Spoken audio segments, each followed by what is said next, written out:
এই যে ব্যাগ সামনে ছিল এইভাবে, পিছন দিয়ে গুলি ঢুকছে, বুকের এখান দিয়ে বের হয়ে ব্যাগের এখান দিয়ে বের হয়েছে। এই যে এটা আগে দেখেন, এইটা দেখেন আবার আর বলা হইতেছে কি গুলি চালানো হয় না, রাবার বুলেট চালানো হয়েছে। খেলনা চালানো। এইটা কি ভাই রাবার বুলেট? রাবার বুলেট কোনোদিন শরীর ভেদ করে এইটা ভেদ করে এইভাবে হলো রাবার বুলেট বের হয়ে যায়, এটা ছড়রা গুলি বের হয়ে যায়, এগুলো বলা হচ্ছে। এই যে গণহত্যাকে লেজিটিমেসি দেয় যারা এটার হুকুমদাতা, এদেরকে শাস্তি নিশ্চিত করা হবে, এই নিশ্চয়তা রাষ্ট্র দিবে এবং এই জন্য এই নতুন রাষ্ট্র গঠন করা হয়েছে। এখানে এক বিন্দু পরিমাণ ছাড় দেওয়া হবে না। আপনার কাছে এই দাবি যে এটা ন্যায় বিচার আমরা চাই, যে এটার জন্য হুকুম দিছে তারও বিচার হবে এবং সেই সাথে যারা যারা এই আন্দোলনের ভিতরে মারা গেছে, শহীদ হয়েছে, যারা যারা শহীদ হয়েছে, এই হলো মামুন টিটিমিন কলেজের ছাত্র ছিল, ওর বাড়িও শরীয়তপুর, ওর বাবার নাম হচ্ছে গনিমতপুর, ওর নাম ছিল মামুন। কয়েকদিন আগে ওরেও মারছে। সে প্রথম পর্যায়ে প্রত্যেকটা শহীদকে রাষ্ট্রীয় মর্যাদা দেওয়া হবে এবং যারা যারা অসুস্থ হয়েছে, যারা ই করা হয়েছে, প্রত্যেককে আমরা নিশ্চিত করব যে তাদের যে খরচ এবং এছাড়া যা কিছু করতে হয় সেটার দায় আছে। এটা আপনারা ন্যায় বিচার সরকারের কাছে আমাদের আছে, আমরা জানি আমাদের এটা ন্যায্য বিচার আমরা পাই। ইনশাআল্লাহ কি আস্তে আস্তে মানে ভালো মনে হইতেছে, কিন্তু ডাক্তাররা হাড়ে লাগছে কি হাড়ে পাঁজরে লাগে নাই, কিন্তু ওই আজকে আসছিল ওই যে ডাক্তার ইনুজ সাহেবের যে ভাতিজা জাফর সাহেব, ওনার সাথে আমার খুব ভালো একটা আজকে 2 দিন ধরে উনি আইসা সকালে আসে, আবার বিকেল সকালে 2 ঘন্টা সময় দিয়ে গেছে আমার সাথে, এখানে সব লোকের সাথে খোঁজখবর নিচ্ছে ভালো মন্দ। উনি বলছে যদি এখানে কোনো ভালো চিকিৎসা না হয়, দরকার আমেরিকা নেওয়া লাগুক, সিঙ্গাপুরে নেওয়া লাগুক, আমি রাষ্ট্রপক্ষ থেকে এটা আমরা দাবি জানাবো, এটা আমরা নিব ইনশাআল্লাহ। এই ব্যবস্থা এটা আমাদেরও দাবি, জানি আমার ছেলে পরিপূর্ণ সুস্থ না হয়, জানি হাসপাতাল থেকে নাম কেটে না দেয়। আমার কথা আমার দাবি পুলিশের পক্ষ থেকে নির্বিচারে গুলি করা হয়েছে, এটা বিচার চান কিনা? হ্যাঁ, এটা আমি ন্যায় বিচার চাই আপনাকে সবার কাছে, জনগণের কাছে, আমার সরকার যে বর্তমান তার কাছে আমার দাবি, জানি আমার ছেলেকে যত ছাত্র ছেলেরা বা ভাইয়েরা ক্ষতিগ্রস্ত হয়েছে, যারা মৃত্যুবরণ করছে, যারা এমনি আহত হয়েছে, সবার আমার দাবি।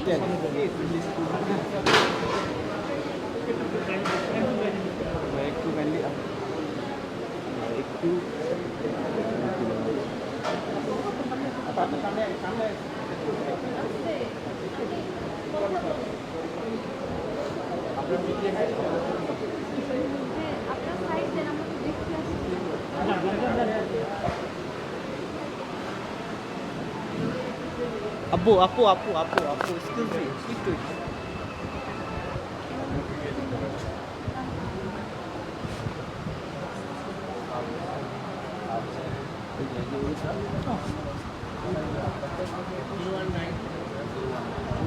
আপনার পিছন থেকে ওই সাইডে যাবে।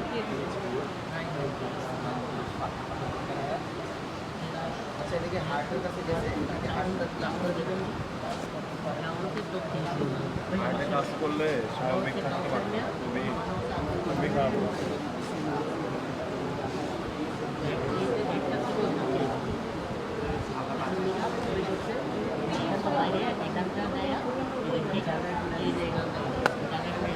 তিনটা ছাত্র আবার এই কাঁধে করে যায়, 2 হাসপাতাল নিচে রাখে নাই, পরে কাঁধে করে এখানে ঢাকা মেডিকেলে নিয়েছি।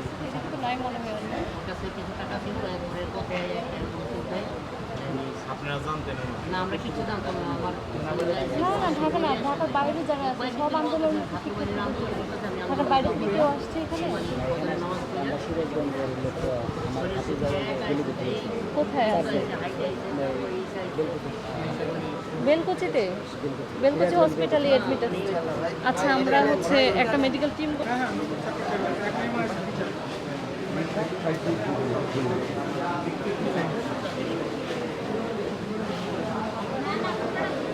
দেখছেন ছাত্র আন্দোলনে যারা আহত এবং নিহত হয়েছেন, কোঠা আন্দোলনের যারা সমন্বয়ক রয়েছেন, তারা কিন্তু ঢাকা মেডিকেলে এসে তাদের দেখাশোনা করছে এবং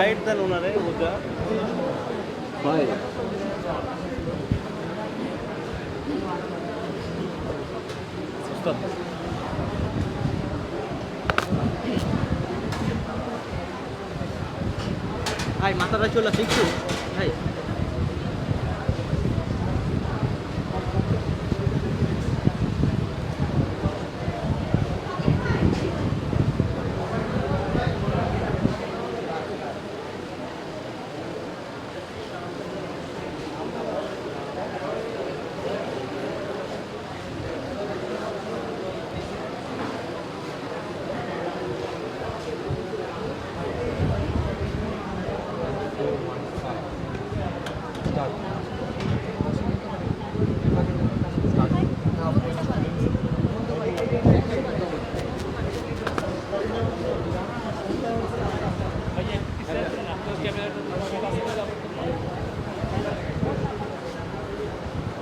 মোবাইল ভাইয়া একটু পিছনে আসো, পিছনে আসো, একটু পিছনে।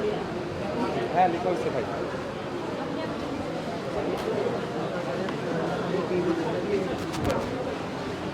দেখি